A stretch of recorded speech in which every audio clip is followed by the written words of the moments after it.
आकाशवाणी कटक प्रचार करुछु अतिबड़ी जगन्नाथ दास विरचित श्रीमद् भागवतर 23तम भाग प्रयोजना सुहास महांती।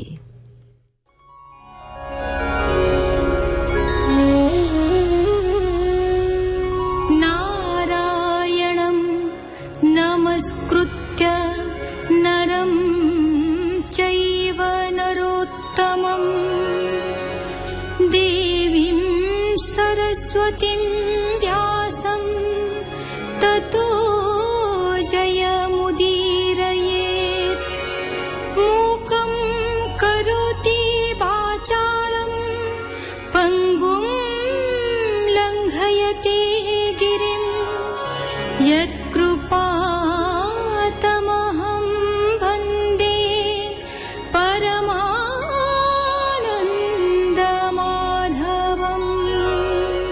श्रीकृष्ण और जादव वंश क्षय कथा शुणिले काले पांडव माने जीवन हारिदेवे से कथा भाड़ी विदुर युधिष्ठिर को कपटरे मीठा कथा कही भुलाई देले। चारिआड़ कुहुड़ी माड़ी आसवा देखि विदुर धृतराष्ट्र पाखक जाई कहिले एबे द्वापर शेष हो कलिजुग आसीगला, से कली ठारू केही वर्ती परिबे नहीं। पांडव माने राज्य शासन करुतबारु विदुरंक सह धृतराष्ट्र और गांधारी तापरे बणकु बाहरी गले। युधिष्ठिर उवाच दिबे हो सुना मुनिवारे धर्मनन्दन निज घरे संध्या दिनित्य कर्म सारी अग्नि पूजन दान करे गुरु वन्दन पूजार्थे गृहे पशिले कृत कृत्ये तक्षणे देखि शून्य घर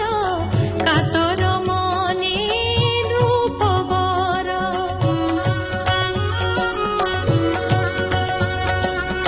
पुछिले संजय को चाही मो गुरु जने गले काहे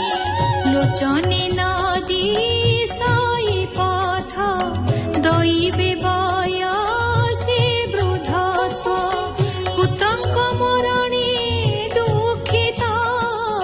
केवल देशे उपगत नपुण पुत्र शोक जाले प्राण छाड़िले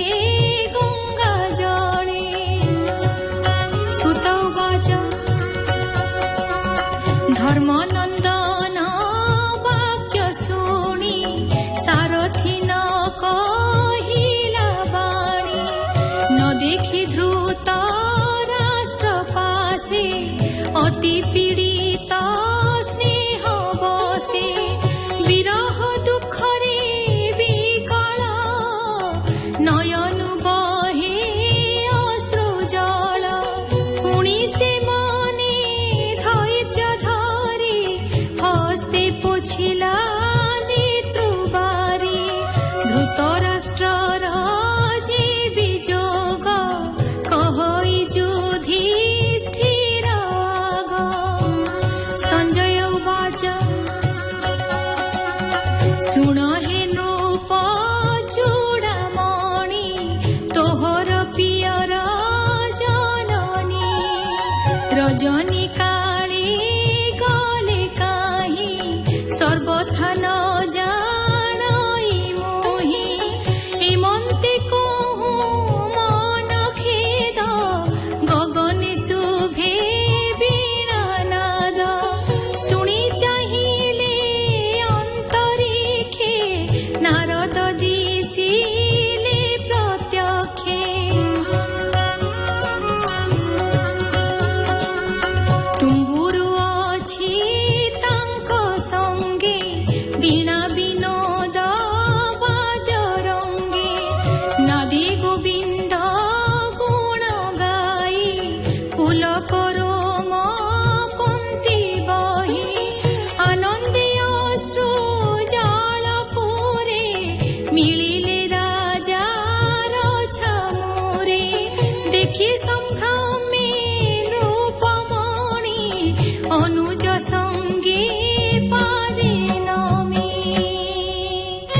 युधिष्ठिर उवाच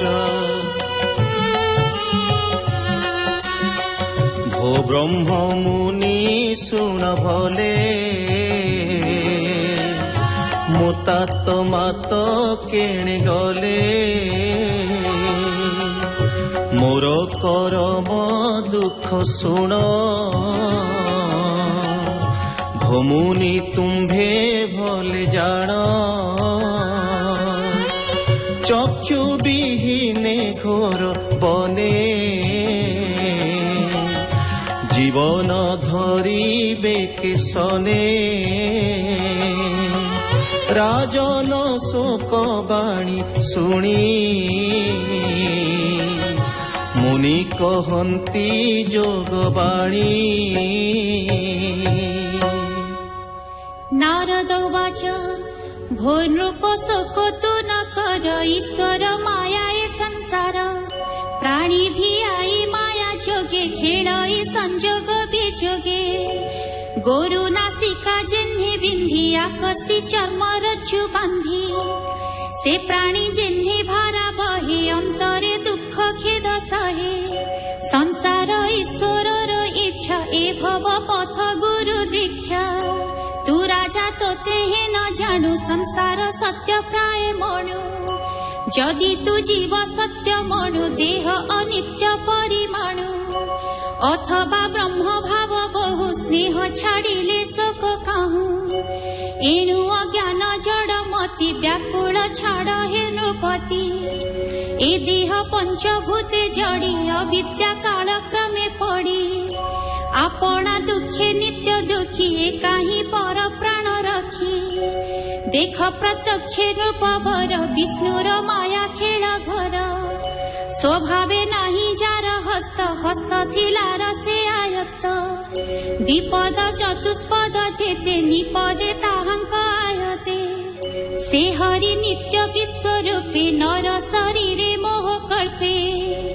एकई आत्मा नर हरि भावे अशेष देहे पुरी अंतर बाहरे प्रकाश से भोग्य भोक्ता ऋषि खेस ए माया दुरंत ताहार के करी पारिब गोचर भारा निवारे तनु धरी दुर्जन समूह संहारी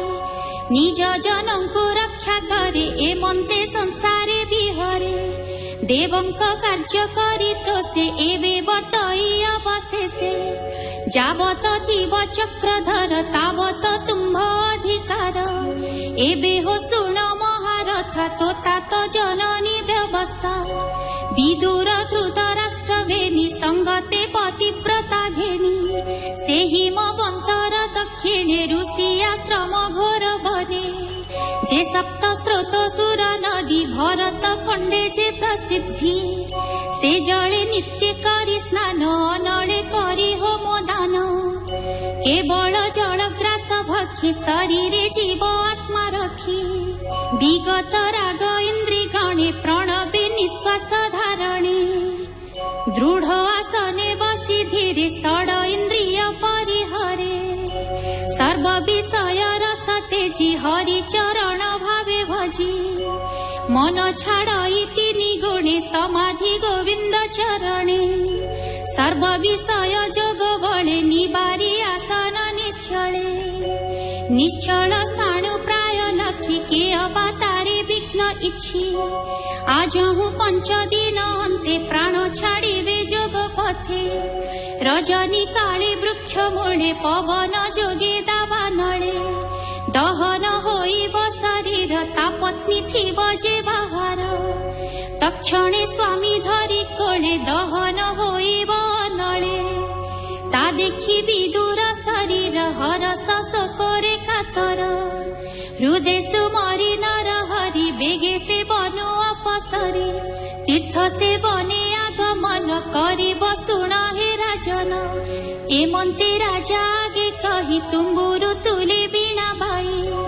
आकाश मार्गे गले मुनि धर्म नंदन ताहा शुणी राज्य पालने दृढ़ चित्त कहई दास जगन्नाथ इति श्रीमद्भागवते महापुराणे